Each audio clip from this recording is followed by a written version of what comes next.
Zap Crypto. Tous les jours, toute l'actu crypto au même endroit. Et pour me soutenir, abonne-toi et active la cloche pour ne pas manquer le prochain Zap Crypto. Bonsoir la cryptosphère, j'espère que vous avez passé un bon week-end. On se retrouve avec un Fear and Greed qui pleure, ici à 21 dans la peur ou l'extrême peur en fonction du site, et le market order flow dans le neutral. Avant de vous donner les noms des gagnants tirés au sort hier soir sur Twitch, je souhaite la bienvenue à tous les nouveaux zappeurs et zappeuses. Sachez que vous pouvez retrouver en description de chaque Zap Crypto tous les timecodes pour vous diriger vers les news qui vous intéressent le plus. Alors, nos 5 gagnants sont Jidou qui ouvre le bal et gagne 2 fois, Rico Tenmo, Alain Elie, Samuel Calmet et Jean-Noël Fouata. Félicitations à tous et n'oubliez pas de me contacter, tous mes réseaux sont en description. Et également un grand merci à tous ceux qui sont venus participer pendant le live, vous trouverez le lien de la rediffusion dans le commentaire épinglé. Et si toi aussi tu veux avoir une chance de remporter un NFT de la chaîne, tu as juste à laisser un commentaire sous les Zap Crypto de cette semaine. Bonne chance à tous. Pour terminer et faire une petite transition avec Agathe, soyez vigilants face aux faux comptes de Zap Crypto qui commencent à pulluler. Et ouais, on devient famous les gars. Mais le bon emmenant toujours le mauvais, restez sur vos gardes sur tous les réseaux sociaux et partez du principe que je n'ai rien à vous offrir, ni formation, ni projet intéressant. Et n'hésitez surtout pas à me contacter sur plusieurs réseaux si vous avez le moindre doute avant de cliquer sur n'importe quoi s'il vous plaît. Allez, bon zap à tous, joyeux anniversaire à notre Fredouille, c'était Zap Crypto. Faites attention aux influenceurs aussi qui vous donnent qu'une partie des informations. Allez vraiment do your own research. Je remets la vidéo ici. Do your own research. Allez vous renseigner. Vous renseignez par exemple sur Jimmy's. Je suis désolée les gars, vous tapez Jackie et Michel sur Google, vous allez les avoir les informations. Pourquoi? Enfin, à quel moment? Il suffit juste de lire le white paper. Vous allez chercher qui est derrière, quoi, est-ce qu'ils ont des procès, enfin je sais pas quoi. Regardez un petit peu l'origine du projet, à quoi ça sert, comment ça fonctionne. Ne vous contentez pas juste de discuter avec un pote du bien fondé de est-ce que la pornographie va pumper l'année prochaine. Enfin je veux dire, ou alors c'est à vos risques et périls, mais venez pas pleurer après. Commençons par la Corée du Sud avec le cofondateur de Terra. Et ben la Corée du Sud vient de demander à Interpol de lancer un sorte de mandat d'arrêt international, on appelle ça plutôt une notice rouge, contre Do Kwon, donc le cofondateur de Terra. Il devait être à Singapour, mais on sait toujours pas où est-ce qu'il est parce qu'à Singapour ils ont dit non, Do Kwon n'est plus présent. Donc ils ont confirmé ça ce week-end que Do Kwon n'était pas à Singapour. Et en même temps, on a Do Kwon il y a quelques jours qui dit écoutez, je ne suis pas du tout en fuite. Toute agence gouvernementale qui veut me contacter, il suffit de me contacter, on va coopérer, on n'est pas du tout en fuite. Mais quand on voit, on va dire, les agissements de la Corée du Sud et de la police Singapour, ça ressemble quand même beaucoup à une fuite de Do Kwon qui a été à l'origine de la chute totale de tout l'écosystème Terra. Et la question maintenant, c'est est-ce qu'il y a eu des choses frauduleuses qui ont eu lieu lors de cette chute, ou si c'est juste le fonctionnement d'une crypto qui était complètement, on va dire, bancale, ou s'il y a vraiment eu, si Do Kwon a fait des choses illégales. Ça, c'est la justice qui nous le dira. Macroéconomiste, Bitcoin peut profiter aux États-Unis en créant un boom économique. Bien sûr, plein de gens le disent, ça aussi, un article assez intéressant. Mais ce qui est très très dangereux dans tout ça, c'est que des gens comme lui commencent à penser des choses pareilles, que ça pourrait aider les États-Unis aussi à faire des bons, etc. Ça veut dire que la crypto-monnaie, ça y est, dans l'ensemble, tout le monde a bien pigé le truc, ça ne disparaîtra plus, ça va exister. Le seul problème qu'on a maintenant, c'est que tout le monde va essayer de tirer ça à soi. Tous les pays, les machins, c'est plus du tout l'idée de Satoshi Nakamoto à la base. Attention, lui et ses potes, il n'est pas tout seul, parce qu'ils sont plusieurs personnes, je pense. Ça part d'autre chose, et on est en train de dériver tout doucement, mes amis. On est en train de tout doucement dériver.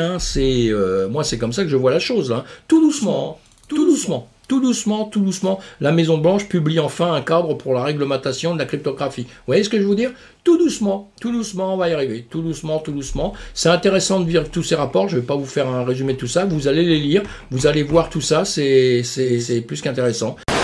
Demain, tu t'enrichis, c'est un gâteau qui s'agrandit et tout le monde peut en profiter. On est vraiment sur une dynamique de... Ouais, c'est voilà, ça. C'est pas parce que tu deviens millionnaire que tu prends l'argent à quelqu'un, quoi. C'est pas du marxisme, voilà. Donc on est sur quelque chose où réellement, si tout le monde gagne, on est tous gagnants, quoi. Voilà. Ouais. Mais c'est vrai qu'aujourd'hui, il y a quand même des systèmes de manipulation des marchés qui existent et qui sont très très répandus malgré tout. Il faut quand même en parler. Peut-être qu'un jour on aura l'occasion de faire un podcast là-dessus. Ouais, et on est quand même obligé de mettre en garde des gens qui arrivent, qui n'ont pas forcément beaucoup d'argent, tu vois.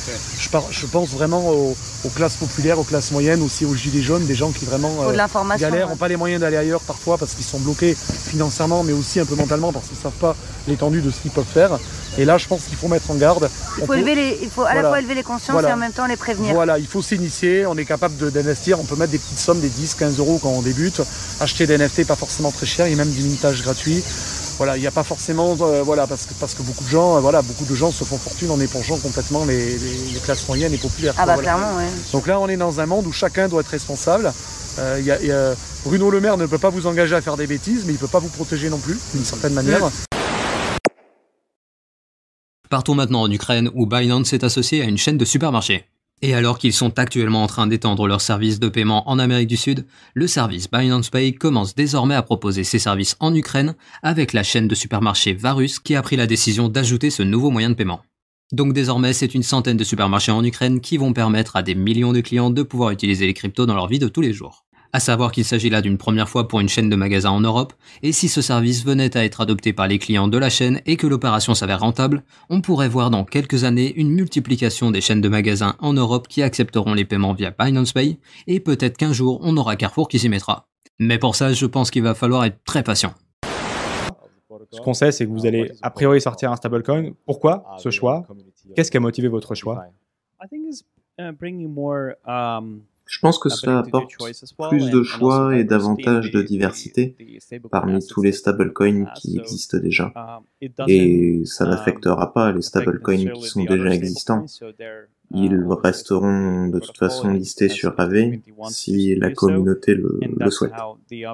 Nous et notre communauté, on pense qu'il faut créer un marché diversifié, le plus diversifié possible pour limiter les risques. Et je pense que notre stablecoin qui s'appelle Go va apporter beaucoup de bénéfices à notre communauté. Ils vont pouvoir créer des marchés de taux d'intérêt, donc des marchés de dépôt et des marchés d'emprunt, ce qui leur servira, et aussi un stablecoin qui intéressera tous les utilisateurs de la finance décentralisée, de la DeFi, puisque quand on dépose des cryptoactifs dans le protocole Aave, on va toucher des intérêts sur ces cryptoactifs déposés, ce qu'on appelle le collatéral. Et après votre dépôt, vous allez créer des stablecoins qu'on pourra ensuite déposer dans une autre pool, ce qu'on appelle une réserve de liquidité, sur un layer 2 par exemple. Et les layer 2 joueront un rôle important, puisqu'avec Go, on veut faire un pas en avant et créer davantage d'utilisation avec les stablecoins. Donc il ne s'agit pas seulement de faire de Go un succès dans l'écosystème de la finance décentralisée, mais on veut qu'il soit utilisé aussi dans des endroits comme en Argentine, où on sait que les monnaies locales vont souffrir d'une très grande inflation, et on veut résoudre ces problèmes-là qu'on peut retrouver dans le monde entier.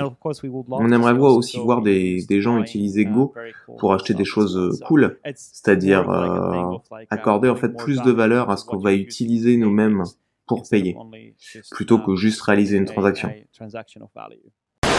On dépend de la monnaie fiat. Notre système ne nous permet pas encore de passer complètement sur de la crypto. Que ce soit pour recevoir un salaire ou pour payer ses impôts, en France et dans la grande majorité des pays, on doit passer par du fiat pour faire des transactions. Il y a donc des personnes qui n'attendent que ça, de pouvoir payer leur Ginzera en bitcoin, et d'autres qui, au contraire, n'y voient aucun intérêt. Honnêtement, je doute qu'un jour le monde puisse se passer complètement de la monnaie fiat. Et faut être ok avec ça, même si c'était le plus gros crypto-flux de l'univers. Parce que nous, ce qu'on cherche à faire, ce n'est pas d'imposer la crypto-monnaie et de recruter un maximum de fidèles comme le ferait une putain de secte, mais de proposer une alternative à la monnaie fiat. Ça doit rester un choix pour tout le monde. On a donc besoin des deux monnaies pour répondre à deux besoins différents. Et même pour certains cryptophiles, payer quoi que ce soit en crypto-monnaie, c'est juste inenvisageable. Parce que dans cet écosystème, on peut retrouver deux types de personnes. L'investisseur qui veut se créer un véritable patrimoine, qui voit le bitcoin comme de l'or numérique et qui cherche à en accumuler le plus possible pour se créer un énorme capital. Donc l'investisseur, tu peux être sûr qu'il a pas de carte crypto dans sa poche, lui. Et de l'autre côté, il y a le trader qui lui cherche à se créer un salaire tous les mois grâce à la spéculation. Il mange littéralement sur ses gains en crypto-monnaie. Forcément que ça l'arrange de payer ce qu'il veut en crypto. Surtout que la blockchain permet d'effectuer des transactions beaucoup plus rapidement que le système Swift et à moindre coût. Sauf quand tu t'appelles Ethereum en plein bull run.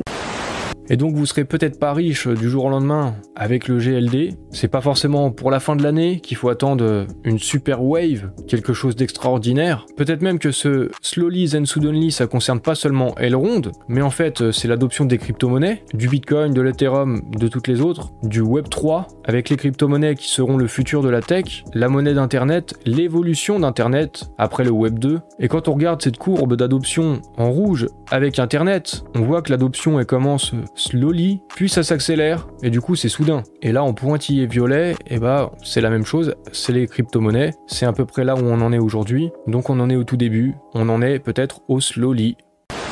Bah écoute, en parlant de budget, j'ai envie de parler de un peu la Suisse. T'as un mec qui a quand même bloqué le processus cloud de tout un pays, juste parce qu'il a posé une question devant le tribunal administratif et c'est le tribunal fédéral qui s'en est mêlé. C'est la Suisse qui avait prévu de créer son cloud suite à des multiplications de menaces cyberinformatiques et ce genre de choses. Donc ils avaient dans l'idée de créer une infrastructure dédiée dans le pays et autres avec des acteurs du pays. Arrivé là, à terme, on se rend compte que non, ils ont filé ça à 5 entreprises privées, dont Alibaba, des boîtes leaders, tu vois, Amazon et ce genre de conneries, quoi. C'est un citoyen suisse qui a dit, mais attendez les gars, qu'est-ce qu'il en est au niveau de ma sécurité des données? Ça veut dire que mes infos personnelles vont se balader entre les États-Unis et la Chine, quoi. Question légitime.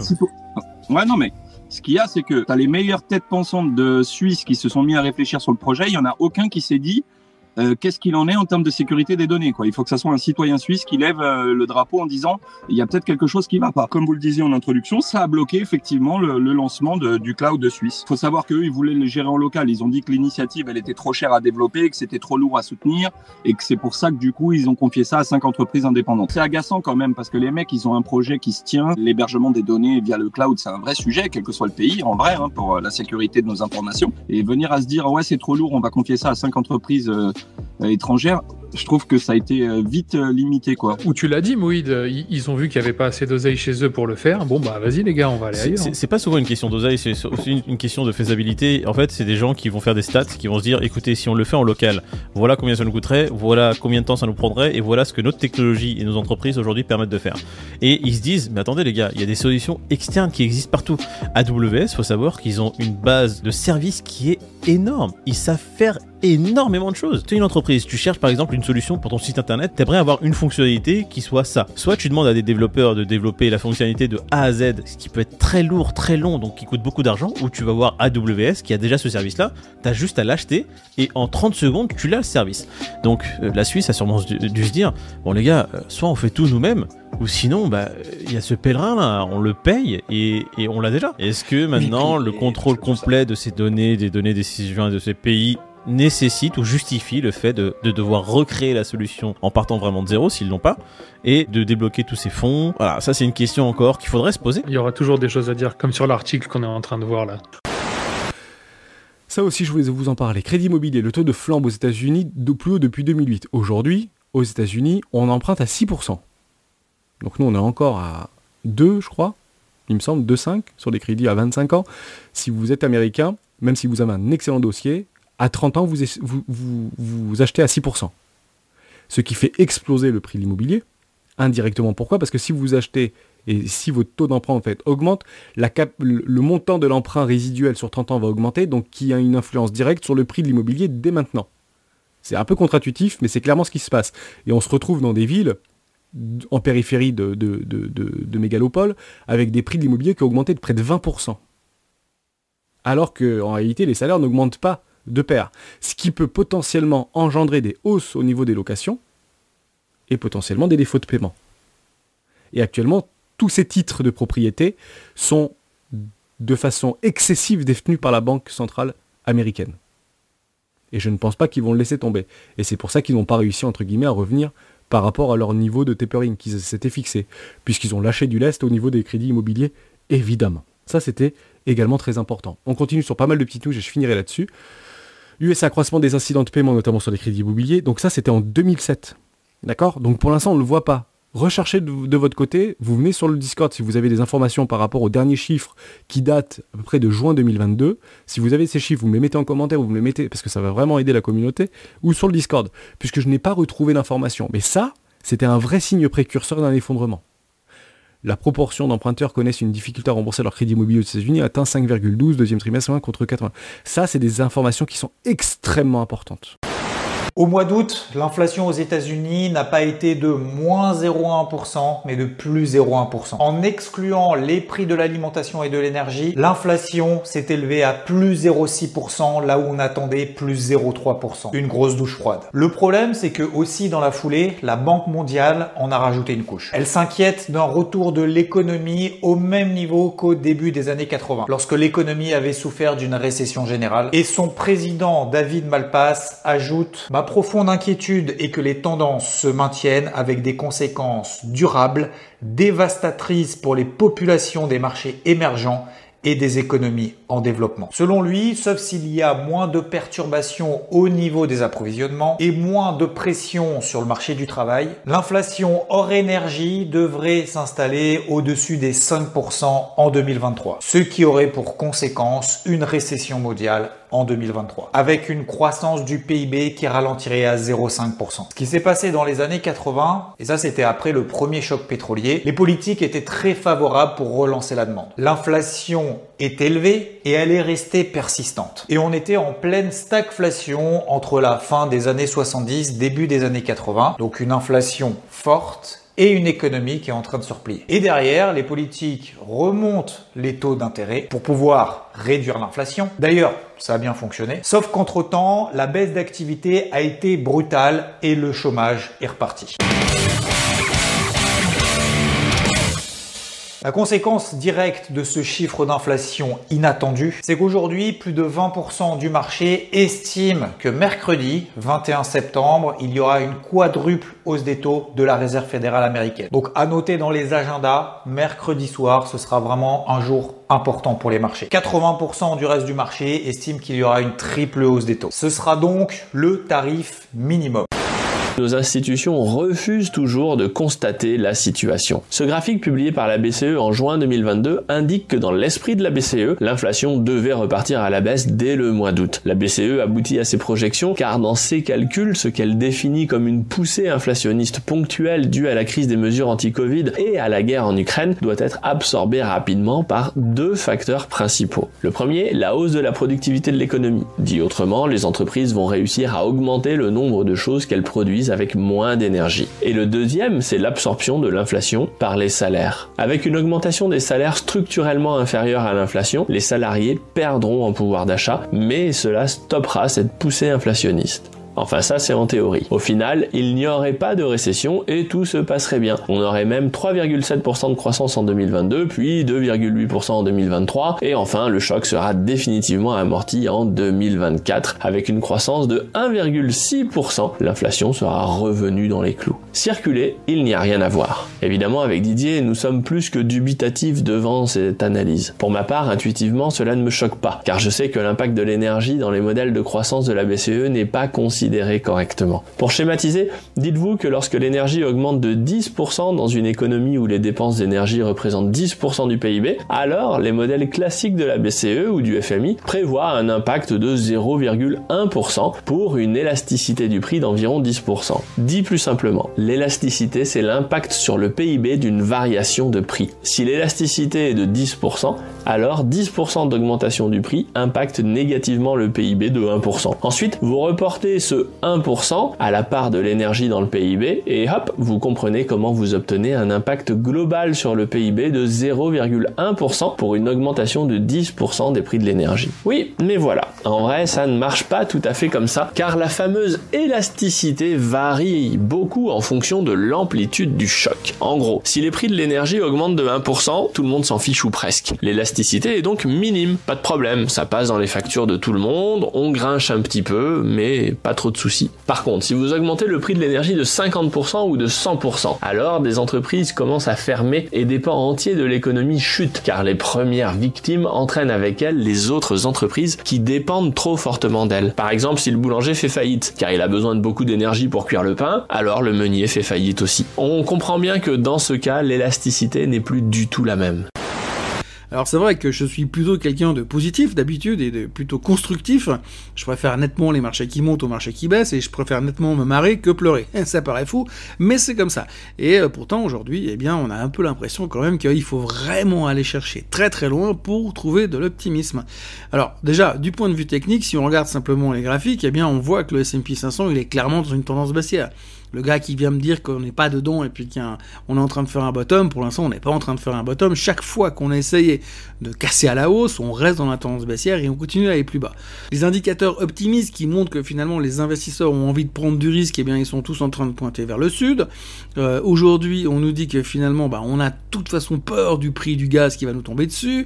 On a peur finalement que le pétrole remonte quelque part et que ça compense pas ce que la Fed est en train de faire pour essayer de freiner l'inflation. Bref, on a peur d'à peu près tout et on a raison d'avoir des craintes un peu partout.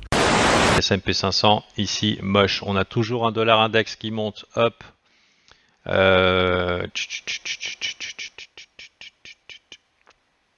Il est où le DXY? Il est là. On a toujours un dollar index qui monte et qui est bullish, hein. Et alors jusqu'à preuve du contraire, ça ne veut pas dire qu'à un moment il n'y aura pas une petite consolidation, un petit dip. Du coup l'euro, on a mal à nos euros. Et puis on a le VIX qui est hésitant pour l'instant, neutre son animosité. Et puis qu'est-ce qu'on a?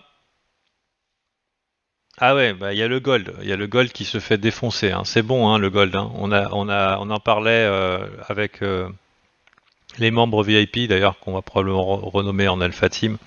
Les membres Alpha, donc, qui ont été au courant depuis le début, je les avais mis en garde.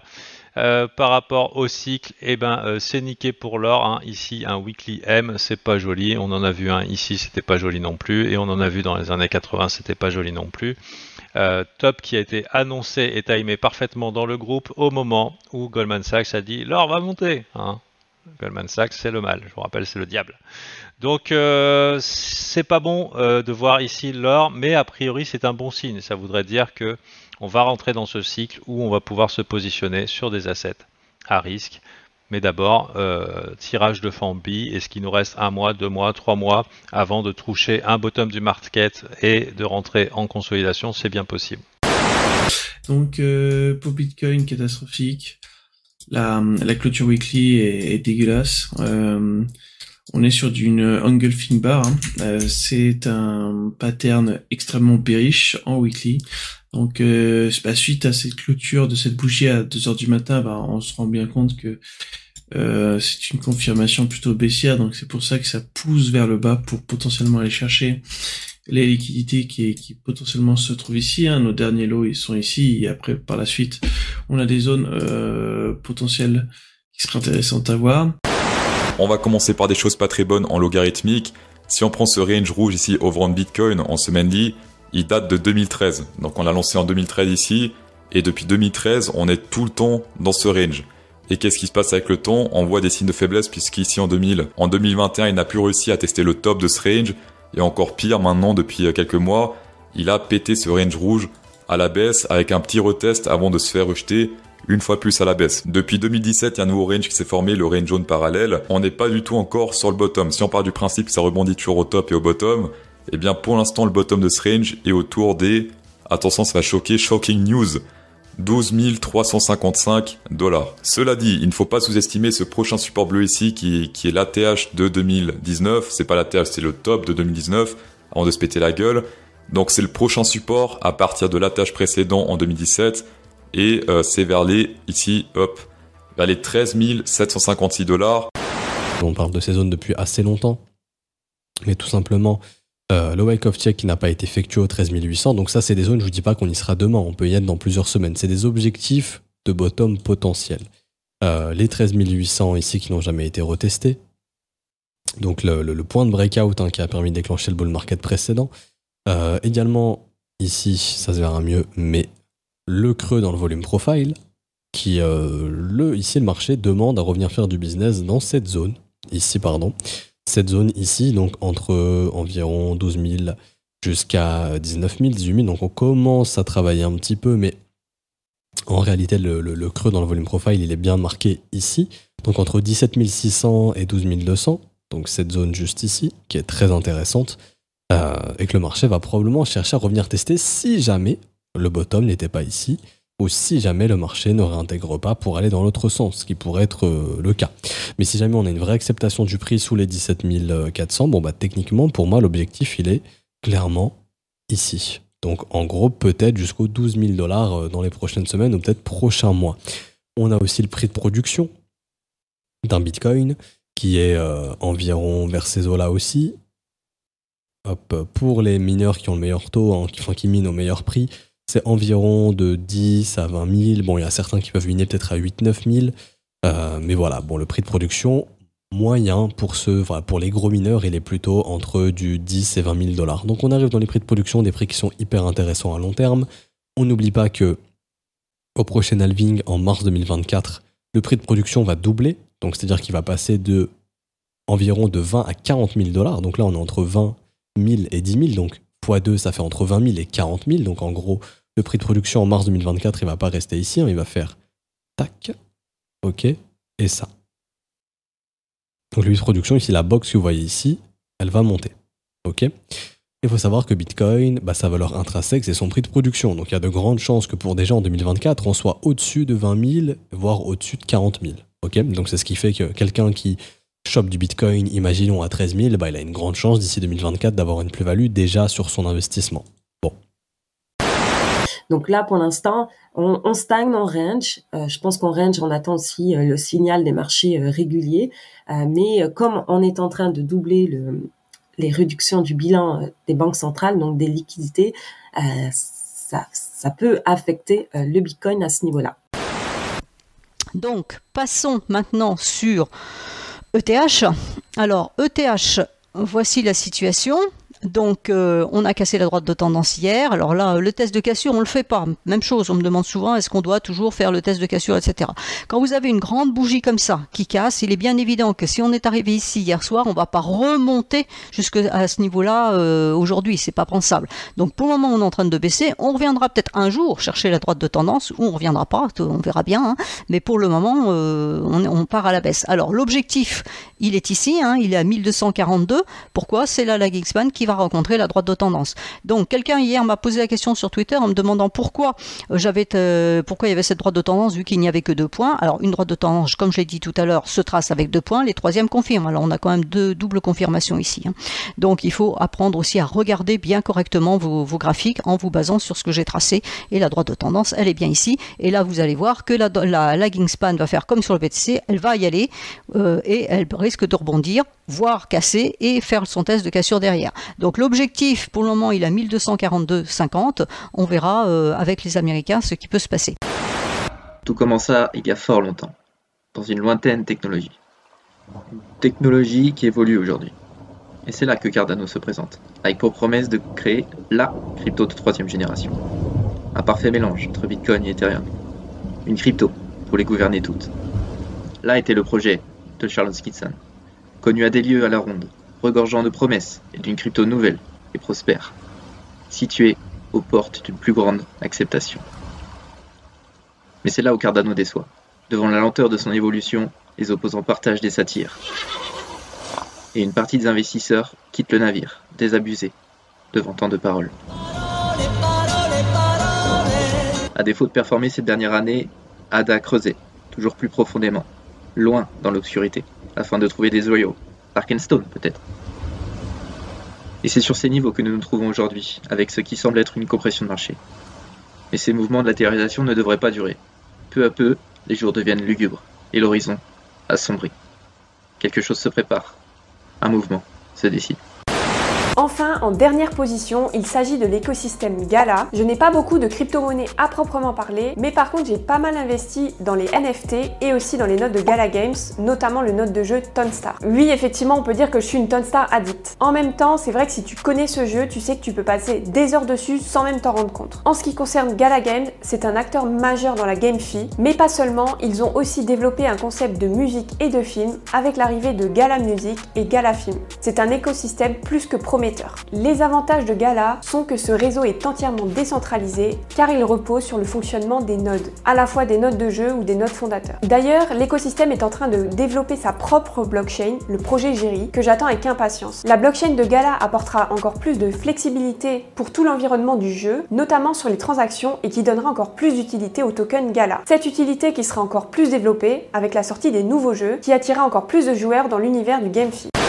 L'histoire là par rapport à la Gutter Cat Gang et donc à un de ses holders qui se trouvait sur place, c'est qu'il avait son téléphone sur lui mais éteint et que quelqu'un a quand même réussi à voler tout ce qui se trouvait dans le téléphone, à savoir un wallet rempli de Bored Ape, de Mutant Ape, de Doodles, de Clone X, de Sapices, de l'Alzillions et forcément aussi du Gutter Cat Gang, le NFT qui avait permis à cette personne de se trouver à cette conférence.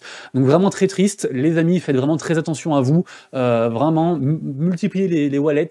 Ne les mettez pas sur votre téléphone, prenez, je sais pas, des wallets custodiales physiques, des ledgers, des ce que vous voulez, enfin voilà, protégez-vous, faites attention, multipliez vraiment les sécurités au maximum, parce que bah, ça arrive même au meilleur, entre guillemets, même si votre téléphone est éteint, même si, voilà, donc vraiment faites attention à vous, pardon, on le répétera jamais assez. Il s'agit d'un jeu qui a fière allure avec de lourdes incitations à gagner de l'argent derrière lui. Il y a un tas de séquences vidéo et gameplay qui sont actuellement disponibles que l'équipe du projet utilise pour créer beaucoup d'intérêt médiatique pour la communauté. En préparation du lancement à grande échelle prévu pour 2024, une des inspirations primaires de Projet Quantum est le très connu Escape of Tarkov. Tarkov est un jeu de tir en ligne réputé pour être incroyablement difficile et extrêmement impitoyable. Mais Escape of Tarkov introduit un concept de gameplay intéressant qui a secoué le monde du gaming. Escape of Tarkov oppose deux groupes de joueurs les uns contre les autres dans lesquels ils combattent d'autres joueurs pour récolter des butins, survivre et échapper à la mort qui entraîne la perte des objets trouvés durant le raid. Mourir dans Escape of Tarkov signifie littéralement que vous perdez tout ce que vous aviez sur vous, mais vous pouvez également tuer d'autres joueurs et récupérer leurs objets de très grande valeur avec vous. Ce genre de risque-récompense fait que chaque instant passé sur le jeu sont extrêmement intenses. Tout votre équipement et vos biens sont en jeu. Un faux mouvement peut entraîner la mort et la perte de tous vos objets du jeu. Compte tenu de l'inventaire des jeux NFT que nous avons pu examiner jusqu'à présent, il est important de noter que Escape of Tarkov maintient un marché florissant.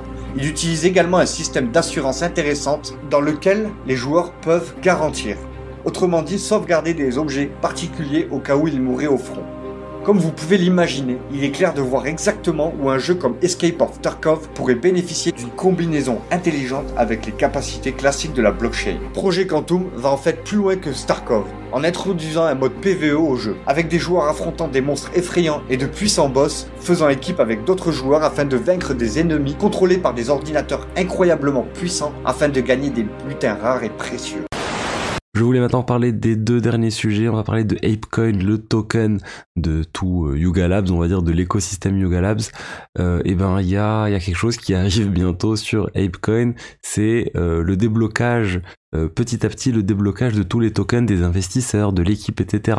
On a 25 millions de tokens là qui sont en train d'être redistribués, qui représentent quasiment 8% de toute la market cap actuelle. Et petit à petit, on va passer au fur et à mesure des déblocages à 300 millions de tokens actuellement, à 1 milliard de tokens. Donc il va y avoir de plus en plus de pression sur le token parce qu'il y a de plus en plus de gens qui vont pouvoir vendre leurs tokens. Donc attention sur ApeCoin, ça risque de baisser en fait. Il faudrait que le projet arrive à trouver une utilité, une forte utilité au token, parce qu'actuellement ça commence à peine, mais il n'y a pas vraiment de réel, de killer app on va dire sur ApeCoin. Les gens espèrent que le métaverse de Yuga Labs ça va changer avec Otherside, mais pour l'instant on n'y est pas encore. On va terminer en parlant de la Fashion Week parce que là aussi il y a eu beaucoup d'initiatives très positives quant au développement des NFT et surtout à l'application des NFT dans le monde réel. Par exemple, pour cette Fashion Week, tu as Afterpay qui a collaboré avec 5 créateurs de mode pour créer des clés NFT qui permettront d'être des laissez-passer pour accéder à des expériences IRL pendant la Fashion Week. Et ça, tu vois, c'est super intéressant, surtout sur le long terme, parce que j'imagine que l'année prochaine, ils pourront même accorder des bénéfices supplémentaires aux personnes qui ont eu le premier NFT l'année dernière, tu vois. C'est pour ça que je suis vraiment bullish, en fait, sur ces applications NFT. Au-delà de ça, tu as Tommy Hilfiger qui a eu plusieurs initiatives en lien avec les NFT et le Web3. Déjà, ils ont airdroppé des NFT à tous les participants de leur défilé pendant la Fashion Week et ils ont également profité de leur événement pour lancer leur projet Rove qui est en gros un studio média Web3. Donc le projet, le but de Rove, c'est d'aider les créateurs et les artistes à lancer des expériences Web3 et ça c'est bien, on concilie Web3 et luxe.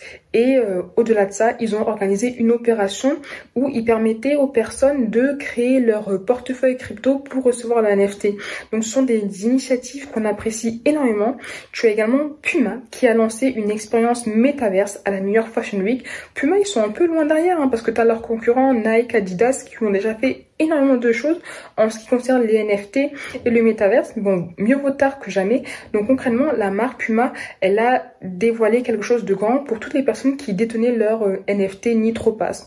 Donc en se rendant dans leur, je crois que c'est leur métaverse, en tout cas c'est Black Station. Donc en se rendant dans Black Station, les détenteurs de NitroPass, ils pourraient recevoir un des deux NFT. Le premier, c'était un NFT relié à des baskets Puma qui vont lancer.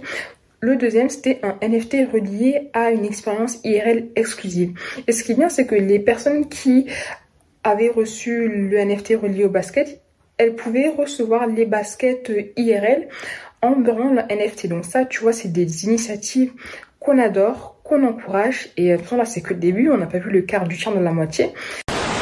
Alors, ce zap t'a plu? Dis-moi en commentaire quelle est l'actu qui t'a le plus intéressé. Et si tu as manqué les actus d'hier, retrouve juste ici le Zap Crypto de la veille.